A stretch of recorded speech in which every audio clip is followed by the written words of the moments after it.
자, 이렇게 해서 제가 아까 1차 세계대전부터 그들이 일부러 그렇게 몰아가는 거예요. 혼돈을 일부러 줬던 것을 우리가 살펴봤습니다. 어떤 것으로 가고자 하는 것들이었어요. 그들은 세계 단일 정부를 만들기 위해서. 자, 지금은 어떤 것을 하고 있냐? 그런 기술의 관점에서 잠깐 살펴보고자 합니다. 아까 말씀드린 클라우드 컴퓨팅, 뭐 블록체인, AI, NFT 뭐 이런 게 쭉 있는데요. 몇 개들에 대해서 제가 좀 자료를 보고 영상도 좀 보고 하겠습니다. 자, 인공지능에 대해서 잠깐 좀 살펴볼게요. 자, 인공지능에서 그 획기적으로 그 성능을 개선했던 그 우리 알파고 아시죠? 우리 옛날에 이세도라고 했었던 것을 유명해졌는데 이것을 만든 회사가 딥마인드라고 하는 영국에 있는 회사거든요. 이 회사의 목표가 뭐냐면 이걸 해석하면 일반적인 인공지능, 여기서 저는 AGI라고 합니다. 그러니까 Artificial General Intelligence의 약자인데, 그러니까 일반적인 인공지능이 모든 문제를 해결하게 하는 것이 장기적인 목표이다. 자, 이것이 AGI라는 것이 앞으로 그 사람의 두뇌를 능가할 거예요. 능가. 정말 신적인 존재와 같은. 이따 설명을 드리겠습니다. 그런 세대들이, 그런 것들이 곧 다가오고 있습니다. 자, 인공지능을 만들었던 아까 그 딥마인드라는 회사, 영국에 있는 회사, 그 창시자가 있어요. 데미스 하삽이라고 하는 분이 있는데, 그 당시 한국에 와서 이세도라고 그 할 때 대전에 그 카이스트 와서 그 강의한 내용인데 영상을 좀 잠깐 보겠습니다. Just going to roll the video now. At the beginning, before the agent has had any training, it's just trying random things. So it's controlling the green rocket at the bottom of the screen, and it's losing its 3 lives immediately because obviously it has no idea even what it's controlling, let alone what it should be doing. But then if you leave the program playing the game overnight for about 20 hours, you come back the next day, and now it's superhuman level at playing the game. So every bullet it fires will hit one of the space invaders. You'll see it's learned the pink mothership that comes across at the top of the screen in a minute is worth the most points. So it does these amazingly accurate shots to do that. And if you remember at Space Invaders, they get faster as there's less of them. So just watch very carefully the last shot, and you'll see that it's predicting where the Space Invader will be. So it's very cool. So you can see it's built a very accurate model of this data stream that it's seeing. So I'm going to show you a second video now, which is Breakout. It's my favorite Atari video. And I'm going to show you more gradations of the agent getting slowly better over time. So in this game, you control the bat at the bottom of the screen, the bat and ball, and you're trying to break through this rainbow-colored wall brick by brick. So you can see the agent here is, after 100 games, it's not very good. It's missing the ball, but it's starting to get the idea it needs to move the bat towards the ball.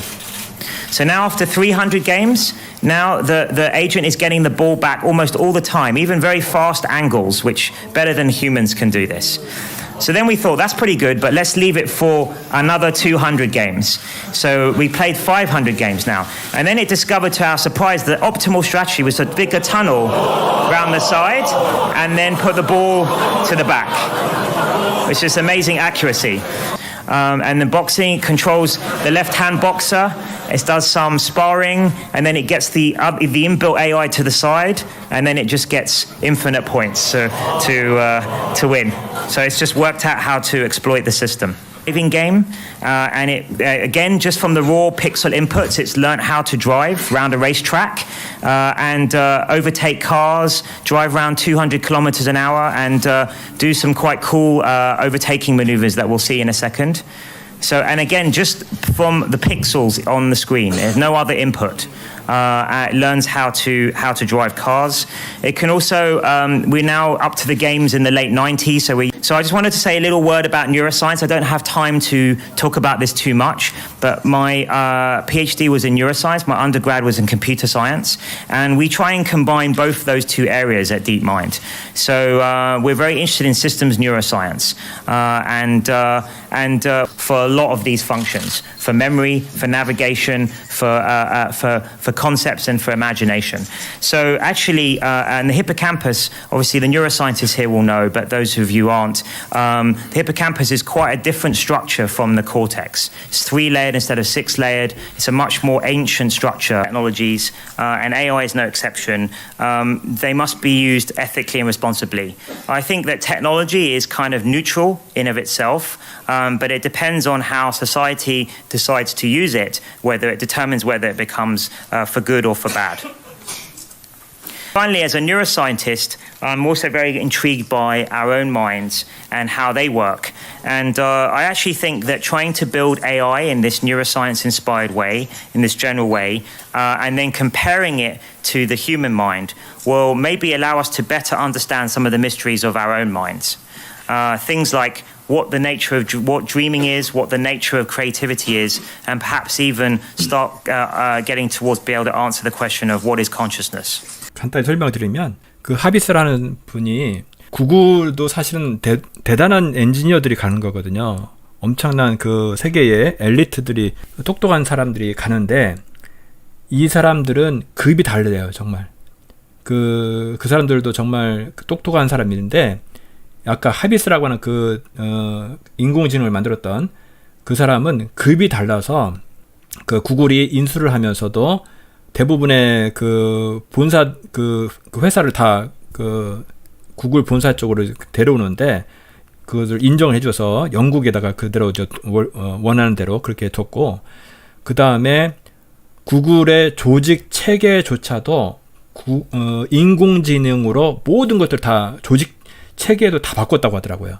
그러니까 모든 서비스들 검색부터 해서 모든 것들이 인공지능이 들어가야 되기 때문에 조직 자체를 바꾼 이 회사 때문에, 이분 때문에 그렇게 정말 나름대로 레벨이 좀 다른 그런 사람인데, 이 사람이 그래도 순수한 것 같아요. 아까 그 강의하면서 얘기를 들어보니까 기술은 선도 아니고 악도 아니다, 똑같은 얘기를 하고 있죠. 근데 그것들이 올바르게 쓰여지기를 원한다라고 하고 있지만, 사실은 구글이 그걸 삼으로 인해서 그들이 악한 의도로 사용을 하려고 하는 거죠. 어떻게 보면 이 사람도 이분이 어떤 크리스찬인지 아닌지는 좀 모르겠지만 이용을 당하는 거죠. 순수한 마음으로 이런 인공지능들을 개발을 했는데 정말 안타까운 일입니다. 그래서 그 사람이 또 하고 싶었던 게 뭔가, 그 사람의 어떤 그 신경학적 그런 거하고 컴퓨터 공학을 같이 했는데, 이 인공지능으로 사람처럼 생각하는 걸 말 그대로 진짜 인공지능이죠. 만들었을 때 하고 그 사람이 어떤 생각하는 거하고 그것을 좀 비교를 해서, 그러니까 사람의 마음이라는 것이 무엇인가, 인공지능이라는 것이 만들어지면 똑같이 그런 사람이 사실은 그런 영적인 것들이죠. 그 차이가 뭔가, 그런 것들을 연구를 하고 싶다는 거예요. 어떻게 보면 정말 영적인 갈급함이죠. 그 사람은 이런 기술을 통해서 영이 무엇이냐, 사람의 마음이, 사람이 무엇이냐, 그런 것들을 사실은 어떤 철학적인 그 질문에 대해서 이 사람은 답을 찾고자 하는 것 같습니다. 그래서 그렇게 뭔가를 기술을 개발하고 있는데, 인공지능에 대해서, 기술에 대해서 간단히 말씀을 드리겠습니다. 지금 아까 얘기했던 딥마인드라는 회사, 이 회사에서 어떻게 개발하고 있냐면, 여러분들 알파고라고 하는 거를 알고 이렇게 이름을 들어봤을 거예요. 간단히 설명드리면, 인공지능 프로그램을 한다는 것은 결국은요, 여러분들 컴퓨터로 프로그램하는 것은 결국은 다 수학이에요. 수학을 푸는 건데, 자, 알파고라는 것은 바둑을 두는 거잖아요. 근데 이 경우, 옛날 체스하고도 체스는 경우의 수가 너무 작대요. 근데 이 바둑은 어마어마한 경우 수가 많거든요. 게임이 안 되는 거예요. 그래서 이건 어마어마한 어떤 방법들이 동원이 되는데 이것을 그러니까 뭔가의 사람의 어떤 그 전략 같은 거 있잖아요. 그동안 그런 거 데이터가 기초 데이터가 필요한 겁니다. 그래서 그 휴먼 데이터 그런 거 여기서 보시면 여러분들 잘 보이시는 분 있는데 이 알파고에서 이 세 가지 카테고리가 있어요. 그러니까 기본적인 알려줘야 돼. 이 알파고가 인공지능인데 인공지능에 대해서 알려면은 알려주는 거예요. 그러니까 애기처럼 애기한테 엄마다 아빠다 자꾸 얘기를 해주듯이 알려주는 거거든요. 그런 기본 어떤 데이터가 필요하거든요. 그 다음에 그 휴머의 데이터를 줬다는 얘기예요. 그 다음에 도메인 널리지라고 하는 것도 알려줘야 되고요. 그 다음에 규칙, 아까 게임 같은 거, 이런 바둑은 어떻게 두는 거야? 그런 것들 규칙을 알려주는 이 세 가지 널리지, 그러니까 지식을 알려준 상태에서 학습을 시킨 거예요. 알파고 첫째 번째 모델은. 자, 그 다음에 두 번째 모델은 뭐냐? 더 발전을 해서 아까는 바둑을 어떻게 그동안 사람이 뒀던 걸 데이터를 입력을 시켜서 학습을 시켰어요. 알파고는. 근데 그 다음에 알파고 제로라는 것은 그런 데이터를 주지 않았어. 아예. 뭐만 줬어요? 바둑은 이렇게 두는 거야. 그것만 알려준 거예요. 그러면 처음에 막 시행착오를 하겠죠. 자기가. 그러니까 제로라는 것이 그런 데이터가 없다는 거예요. 의미가. 그렇게 해서 두게 했더니 성능이 알파고보다도 어마어마하게 더 뛰어나다는 거예요. 그래서 그런 것을 의미하고 한 거고요. 그 다음에 더 2017년도 그렇게 했고요. 그 다음 해인 2018년도에는 알파고 제로가 아니라 그냥 알파 제로라는 걸 만들었는데, 자, 이거는 뭐냐? 아까는 바둑만 뒀어요. 바둑이라고 하는 거에만 특화된 인공지능이 바둑을 두는 거에나 특화된 거였습니다. 그런데 알파 제로는 그런 거 영역을 없이 바둑만 두는 게 아니라 체스도 둘 수 있고 뭐 어떤 다른 것도 여러 가지 게임 그런 것도 할 수 있도록 하는 거예요. 그렇게 설계했는데 그것도 더 잘하더라. 그럼 그 다음에 2020년도 작년에는 뮤제로라는 것을 만들었는데, 자, 이거는 더 범용적인 거예요. 아까 그러니까 일반 인공지능 General Artificial General Intelligence라고 해서 AGI라는 것을 말씀드렸는데 그것으로 가기 위한 거거든요. 그러니까 아까는 그런 어떤 게임 규칙이라든지 그런 거 다 알려줬어요. 근데 여기는 아무것도 알려주지 않아. 그런데 웬만한 거 다 알 수 있도록 다 해요. 그 게임의 여러 가지 그 환경에 대해서 자기가 적응을 해서 아, 이건 이렇게 하는 거구나. 알려주지도 않았는데 얘가 스스로 학습을 하고 지가 그 성장해 나가는 겁니다. 그런 것 기술이 이런까지 발전을 했다는 겁니다. 자, 그 다음에 기술적 특이점이라는 게 있어요. 이게 뭐냐? 특이점이라는 게 있는데 과학기술 인공지능의 발전으로 비생물학적 지능의 총합이 생물학적 지능의 총합을 넘어서는 시점이라는 거예요. 그러니까 생물학적 사람이죠. 생물학적 사람의 지능이 보다도 인공지능을 만드는 어떤 그것이 훨씬 더 뛰어넘는다는 거죠. 그런 것이 특이점이 아직은 특이점이 오지 않았는데 그게 올 수 있다는 겁니다. 조만간에. 자, 이게 오면 특이점이 되면 인간이 만들 수 없었던 것을 만들어낼 수 있는 시대가 열리는 거예요. 이때 인간은 인공지능이 만든 발명품의 원리를 이해하거나 모방조차 할 수가 없는 거예요. 예를 들면 이세돌하고 그 알파고라고 하는 것이 했잖아요. 근데 결국은 알파고가 이겼지 않았습니까? 근데 그것을 어떻게 수로해서 이겼는지 분석을 할 수가, 원리를 이해할 수가 없는 거예요. 그걸 만들어 놨어도. 지금은 어느 정도 그런 분석이 되겠지만은 그 특이점이 되면은, 그러니까 그 모든 전 세계의 언어를 얘가 이 인공지능이 다 이해를 하고 모든 것들 기술들을 얘가 아까처럼 아무것도 알려주지 않았는데 스스로 어떤 것들을 터득해 나가고 할 수 있는 것들이 되면은 예를 들면은 이것을 어떤 유전공학이라든지 그런 쪽에 또는 그 반도체, 여러분들 반도체 설계하는 것도 사람이 이렇게 설계를 하는 거든, 또 경험치에 따라서 그 경우의 수도 너무 많은데, 근데 그거를 인공지능이 반도체를 설계하도록 했더니 사람으로서 생각할 수 없는 저 기발한 반도체 배치를 하고 하더라. 뭐 그런 것들 기사를 본 적이 있거든요.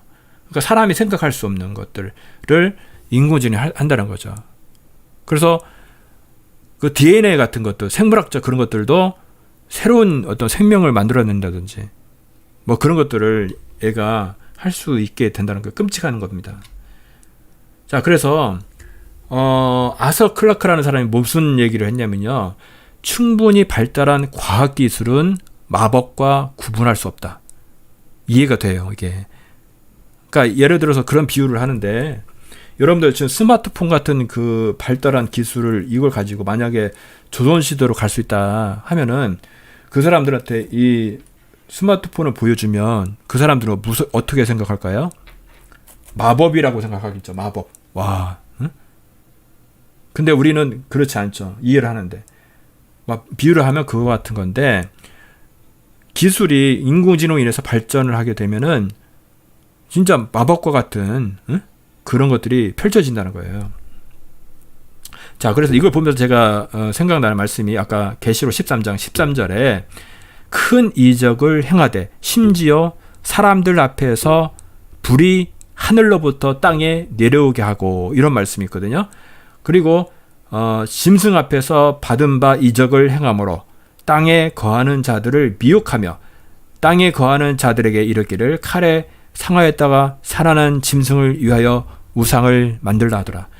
자, 옛날 이스라엘 사람들은 불이 하늘에서 내려온다는 것은 뭐냐면은 하나님만이 할 수 있는 거라고 생각을 했어요. 그래서 이런 용어 말들이 있는데, 자, 이런 어떤 특이점 정말 그 정점의 최고의 어떤 기술들은 일부 특별한 사람들만이 소유할 수도 있습니다. 그럼 그런 것들을 활용해서, 아까 뭐예요? 그 사람들이 우리를 노예화로 하기 위해서 아까 하겠다. 그레이트 리셋에서 제가 설명을 드렸잖아요. 그렇죠?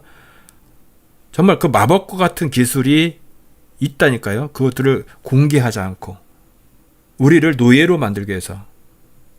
그렇죠?